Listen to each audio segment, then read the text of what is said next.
আসসালামু আলাইকুম guys, welcome to my channel. আমি আজকে আপনাদেরকে দেখাবো রাজ এগ্রো ফার্মের কিছু বড় বড় গরু, এবং আজকে আমি আপনাদেরকে আরও জানাবো এটির কয় টাকা পর্যন্ত বিক্রি হয়েছিল এবং ও কেজি পর্যন্ত ওয়েট দেওয়া হয়েছিল। স্ক্রিনে যে দেখতেছেন এটির নাম হলো ব্রাহ্মা করস। এটির ওয়েট প্রায় 800 কেজি এবং এটি বিক্রি করা হয়েছিল 4 লক্ষ টাকার মতো। এটির নাম দেওয়া হয়েছিল লালমোহন। এটি রাজ এগ্রো ফার্মের আরও একটি বড় গরু।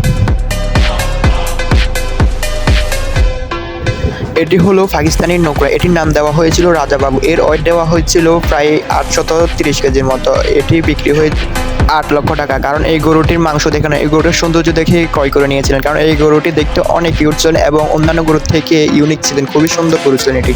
এটি হলো শাহী কোয়াল। এটির নাম দেওয়া হয়েছিল পাগলা মামা, কারণ ও একটু পাগলামি বেশি করতো। এটির ওয়েট দেওয়া হয়েছিল 700 কেজি। এটা বিক্রি হয়েছিল 4,80,000 টাকা।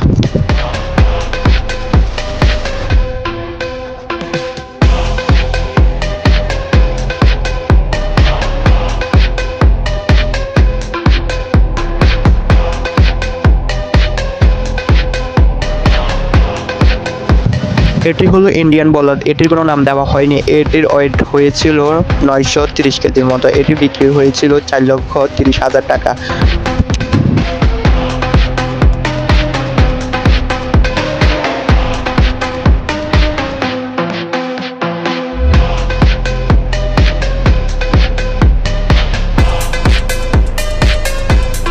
এগুলো সব হলো ইন্ডিয়ানি বলদ। এগুলোর ওয়েট ছিল 600 থেকে 900 পর্যন্ত। এগুলো প্রায় 4 লক্ষ টাকা থেকে শুরু করে 6 লক্ষ টাকা পর্যন্ত বিক্রি হয়েছিল। তো গাইস, আমার ভিডিওটি আপনাদের কাছে কেমন লেগেছে অবশ্যই কমেন্টে বলে যাবেন। আর আমার চ্যানেলে নতুন হয়ে থাকলে অবশ্যই আমার চ্যানেলটা সাবস্ক্রাইব করে দেবেন এমন ভিডিওগুলো দেখার জন্য। সবাই ভালো থাকবেন, সুস্থ থাকবেন। আল্লাহ হাফেজ।